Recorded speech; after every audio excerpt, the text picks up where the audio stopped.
Governo do Estado do Rio de Janeiro.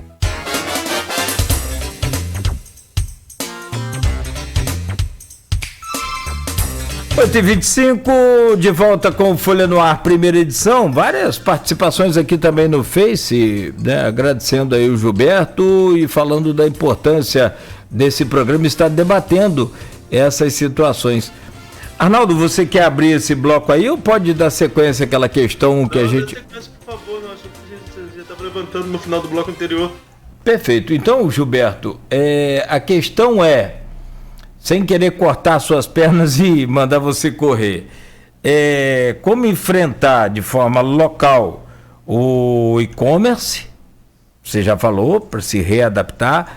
Tem o marketplace, que aí é o empoderamento, que é a agregação de várias empresas de pequeno porte a marcas famosas, né, de empresas de grande porte e de todos os setores, né? E também essa questão da compra online com a retirada no balcão aqui da empresa que tem uma filial aqui na cidade.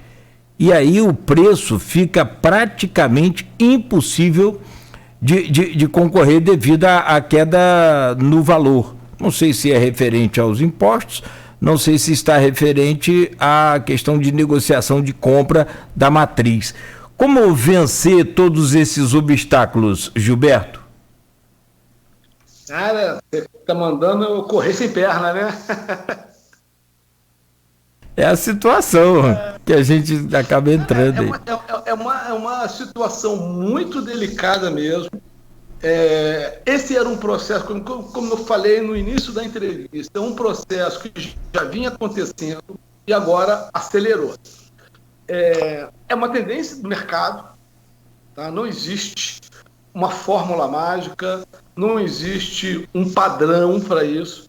Cada empresário vai ter que procurar a sua própria solução, a sua própria saída para criar diferencial para atender ao seu cliente, né? Então, hoje, você tem que ter diferencial. Se você for competir por preço, você não vai competir. Porque essas grandes redes compram uma carreta de remédio quando você compra uma caixa, 2 caixas. Então, aí você já sai perdendo. Tem toda a sua infraestrutura de entregas, né? Que muitas vezes um pequeno, ele ao montar uma estrutura dessa, fica cara para ele entregar. Enfim, precisamos ter soluções, né? Vou dar aqui um exemplo que eu acho que aí todos podemos trabalhar, né? E acho que aí é uma discussão que a sociedade toda tem que ter no momento, né?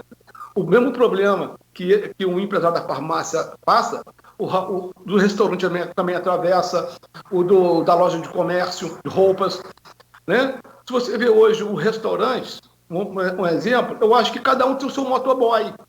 Por que você não cria uma central de motoboys e divide esse custo? Então, você barateia o seu custo. Então, cada segmento ele vai ter que encontrar a solução para o seu segmento, tá? E vai ser muito individualizado. A primeira coisa que você tem que fazer é sair da briga por preço. Tem que ter um diferencial. O que faria eu comprar na farmácia aqui se eu tenho uma outra que me entrega, eu pego buscar no balcão mais barato, pela internet mais barato, né? E aí existe aí um livro chamado Oceano Azul, né, que fala sobre isso, né? Que você tem que ter um diferencial, tá? Quando você entra na briga por preço, o grande que vai ganhar sempre.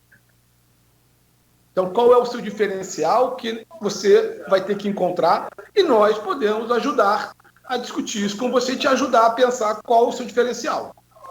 Não sei se eu consegui atender a pergunta do empresário, né? Não, você, na verdade, na verdade foi uma pergunta minha, mas você citou um exemplo muito interessante no intervalo, aqui em off. As farmácias que estão perto as farmácias locais, que estão perto dessas farmácias de rede deve fazer o que, por exemplo? Uma sugestão, talvez uma ideia que o Sebrae já tenha a prática de ter funcionado melhor com outras empresas? Primeira coisa é sair de perto delas. Entendeu? E há uma grande tendência hoje de migração para os bairros. Se você... há pouco tempo eu fiz um estudo, antes da pandemia, foi ano passado, se eu não me engano, 2018. Os anos estão passando tão rápido, né? Eu passando pela cidade, eu vi em alguns bairros lojas, marcas tradicionais, que só encontrava no centro da cidade, na Pelinca.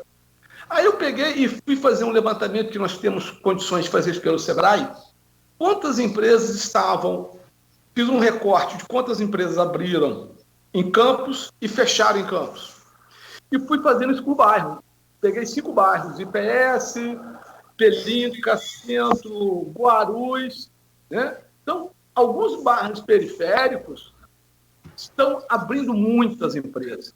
E agora, com esse home office, com esse isolamento, nós, consumidores, passamos a voltar a consumir no bairro. E aí, e agora essa tendência pode ficar, porque a pessoa acostumou a comprar no seu bairro. Então, eu vejo que você fazer um levantamento, uma pesquisa sobre onde o melhor local para você recolocar a sua empresa, saindo do grande centro da disputa, pode ser uma boa estratégia.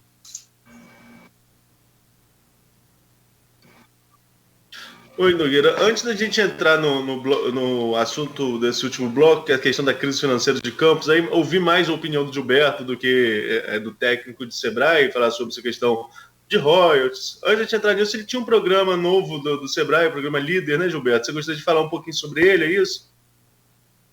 O programa Líder não é diretamente focado na pequena empresa, né? Mas é um programa do Sebrae Nacional, né? Que visa juntar lideranças empresariais para discutir o futuro das regiões. Aqui no Rio de Janeiro, nós fizemos o primeiro programa no Médio Paraíba, ali em Volta Redonda, em 2018. Em 2018, nós fizemos em 3 rios. E agora, em 2020, nós íamos trazer aqui para a região. Tá? Com toda essa pandemia, né? Nós estamos trabalhando o programa Líder de uma forma paliativa ainda. Então, tivemos que prorrogar o seu início mesmo, provavelmente para 2021, porque é um encontro presencial, onde nós convidamos lideranças durante 6 meses, tá? Em torno de 40, 50 de todos os setores mais variados possível, onde nós geramos discussão e geramos levamos uma série de informações e junto com eles, tentamos montar um planejamento para a região, pensando a médio e curto prazo. Dentro desse paliativo agora, nós temos aí, juntei um grupo de 20 empresários do terceiro setor, da área do petróleo, da academia, da agricultura, e a gente já vem discutindo de forma remota, né? E da forma remota. Então, nós estamos no primeiro momento dando assim entre aspas, um banho de informação. Trouxemos o secretário estadual de transporte para falar a questão da logística das estradas, como é que ia ficar, ferrovia, não sei o quê, BR-101, né? Depois trouxemos o Porto do Açu, né? O diretor da Porto do Açu, Vinícius Patel, falando sobre os investimentos do Porto do Açu, o que tem que está chegando, o que tem para o futuro. Amanhã, quarta-feira, estamos fazendo um especial para falar do petróleo. E aí, o petróleo, qual é a tendência do petróleo daqui para frente com a bacia de Campos? Quais são as perspectivas? Em seguida, o gás. Com a nova lei do gás, isso pode trazer de oportunidades para para a região. E depois ainda, agricultura. Vamos lá, como é que a agricultura da região hoje está? Como é que a gente vê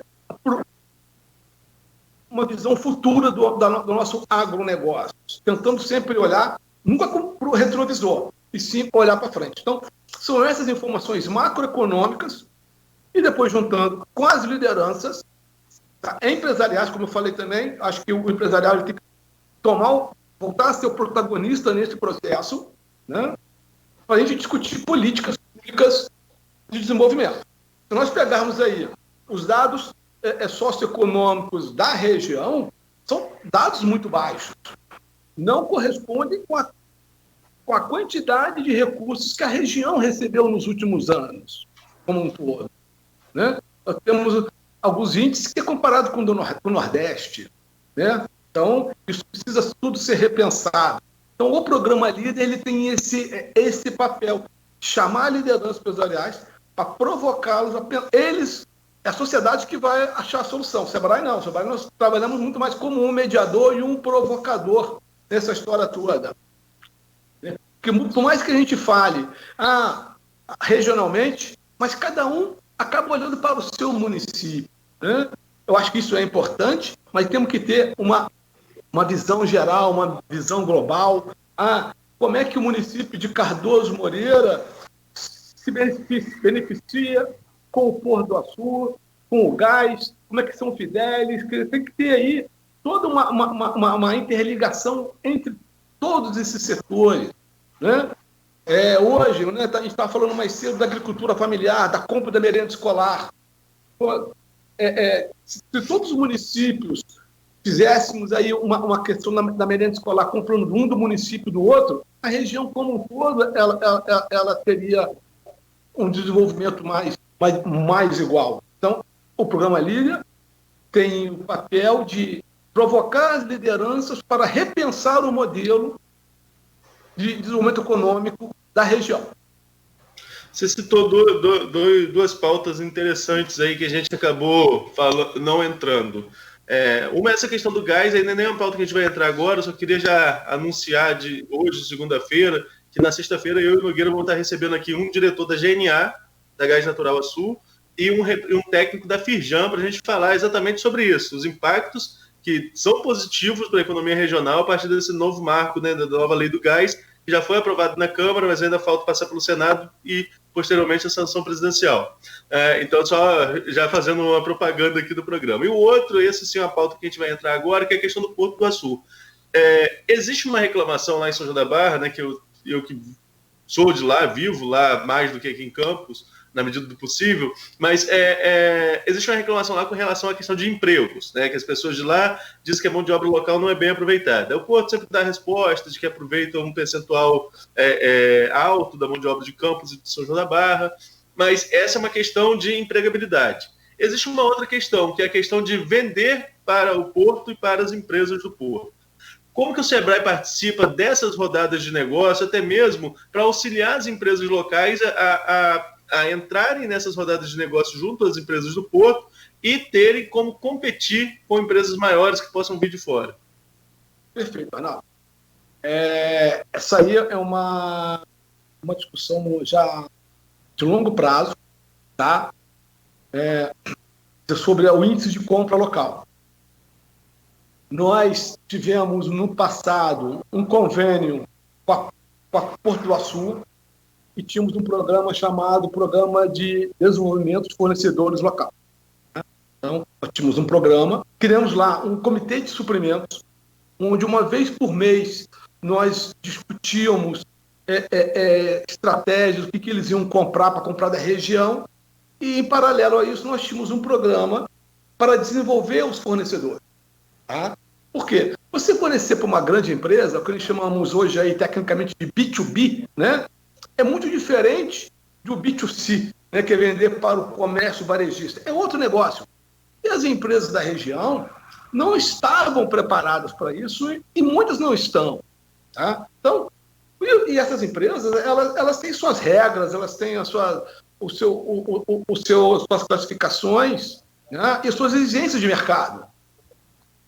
Né? Por mais que ele queira comprar da empresa local, se a empresa local não atender às suas exigências legais, ele não vai poder atender. Tá? Então, nós temos esse programa, tínhamos, acabou. Tá? Estou hoje negociando novamente com a Porto do Açu a retomada desse trabalho. Mas, por outro lado, também, nós temos que ver que a procura por capacitação era baixa. Era baixa. Nós oferecíamos, divulgávamos, né? E a participação da empresa local era muito baixa. Quando eu fazia um evento, onde as empresas vinham e falavam da sua política de compras, que ela falava sobre como é que ela vai contratar, como ser um fornecedor, eu enchia um auditório da Firjan ou da SIC e da CDL, a metade ali era de Macaé. E já estão acostumados com esse mercado. Então, é uma mudança cultural, tá? Só que e com esse trabalho que nós tínhamos no passado, nós acompanhávamos o índice de compra local. Tá? Então, toda empresa, todo mês, ela me passava o que ela comprou de CNPJ das empresas da região. Estava numa crescente. Era tímido, nada muito expressivo, mas estava numa crescente. Hoje, eu não sei como está, mas eu vejo, e em conversa com as empresas do Porto, falam, não, nós estamos comprando muita região, sim, e tal, mas são números que eu não tenho para te falar hoje. O que eu tenho para falar é que nós tínhamos o programa e eu estou conversando novamente para retomada desse programa, que eu acho que é importantíssimo para a nossa economia. Como eu falei mais cedo, vários exemplos, né? De comprar de uma farmácia de bandeira de fora, que o dinheiro vai embora. Também, na hora que você compra produto ou serviço de uma empresa da localidade, o dinheiro fica aqui. Então, para as empresas do Porto, isso também é interessante. Eles não querem, eles não têm, né? Eles precisam comprar na região. Porém, existem algumas questões mercadológicas que eles têm que seguir. Ok. Nogueira, são 8h42. Eu faço a última pergunta. Você tem mais alguma pergunta a colocar? Tem uma participação aqui do nosso querido Alcimar Ribeiro, professor da UENF, economista. Está na timeline aqui do Face. Se você achar que deve, a bacia de Campos opera... não, deve ser antes da sua, né? Para não atrapalhar você aí também, né? Sempre o Alcimar é muito bem-vindo aqui, pelo amor de Deus. Grande abraço a ele e a todos os professores aí da UENF. A Bacia de Campos opera há quase meio século.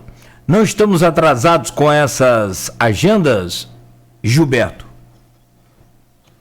Sim, com certeza. Com certeza que estamos na agenda, mas isso talvez tivesse entidades, né, que poderiam ter puxado essa agenda mais no futuro e nunca puxaram, né? E nunca é tarde para puxar uma agenda, né, de desenvolvimento, porque muito se fala e pouco se faz. Essa é a verdade, né? Então, concordo que a Bacia de Campos está aqui há anos, mas cada um tem a sua prioridade no momento e nunca é tarde para você levantar uma discussão. O pior é nunca levantá-la. Gilberto, para a gente concluir nosso bate-papo com a discussão que a gente está trazendo muito aqui na Folha da Manhã, que são esses painéis sobre a economia de Campos, né, que é a crise econômica que Campos passa, né, e alternativas para superá-la. Você, como gerente regional do Sebrae, queria ouvi-lo também, ouvir sua opinião sobre esse contexto econômico e como você vê alternativas para Campos sair dessa grave crise econômica. Vamos lá. Não existe receita mágica. Varinha de condão, Campos mudou. Não, isso é um processo que já vem de anos e anos, né, com o esvaziamento da economia. Como eu falei mais cedo, o município ele vem vivendo dos royalties do petróleo e o poder público era o grande indutor do desenvolvimento, era quem injetava recursos no município. Cada vez mais diminuindo o royalty, cada vez mais o município perdeu capacidade de investimento. Então, isso aí é um problema. Temos que voltar fazer circular dinheiro no município, gerar emprego, gerar renda. Isso é através de parcerias, através de busca de investimentos, já que hoje o município não tem mais capacidade de investimento, né, para geração de emprego. Temos que ver recurso estadual. Também o Estado do Rio de Janeiro também passa por uma situação delicada. Então, é tentar buscar recurso federal para injetar no município, para geração de emprego. E rever, né, as suas vocações. Municípios que vivem do agronegócios não passam por crise. Então, Campos e região precisa olhar novamente para a sua vocação regional e encontrar o seu modelo, que esse modelo que está hoje, ele não está dando certo. Porque a crise, a pandemia, ela veio para acabar de mostrar, mas já havia um processo de esvaziamento da cidade, econômico, esvaziamento que eu digo econômico, né? Há bastante tempo. Mais que cheguem empresas de bandeiras e tal, mas a renda média de Campos dos Goytacazes, ela é muito baixa. Precisamos, através de empresas de inovação, atração de empresas dentro para atender a vocação da região, né? Hoje, que eu falei, Campos tem uma bacia leiteira. Não temos uma cooperativa de leite, não temos uma fábrica de laticínios, temos, claro, várias pequenas agroindústrias que têm um papel importante na economia, mas precisamos trazer mais.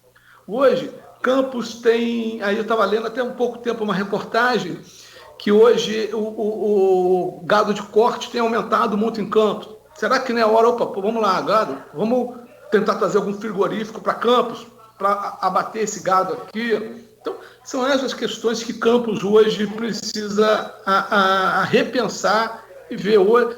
Qual é a arrecadação própria do município de Campos hoje? Como é que você aumenta essa sua arrecadação própria para poder ter capacidade de investimento novamente? E criar inovação. Inovação, claro, é muito pequeno ainda, mas há uma grande tendência, temos que trabalhar mais forte nessa linha. Hoje, com o Porto do Açu, Campos pode se tornar uma central logística, né? Então, temos que repensar esse modelo. Então, a solução é a sociedade que tem que procurar, junto com as entidades de classe, a academia e os empresários, juntos, procurar um futuro para a cidade. Perfeito.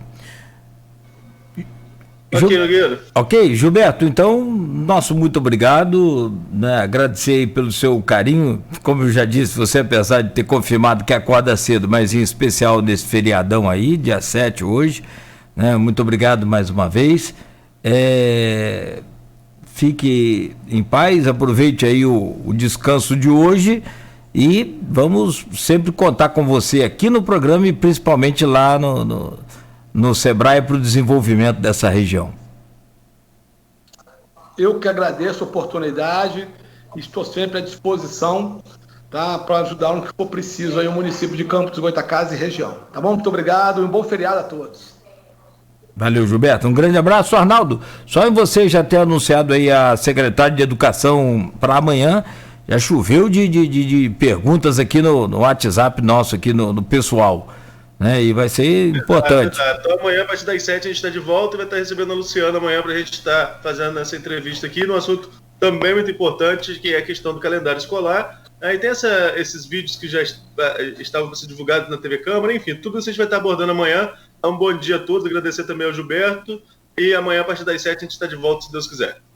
Muito bem, este foi mais um Folha no Ar, primeira edição. Hoje, segunda-feira, 7 de setembro, amanhã, de volta às 7 da manhã, no oferecimento dos laboratórios Plínio Bacelar e Clínica Proteus.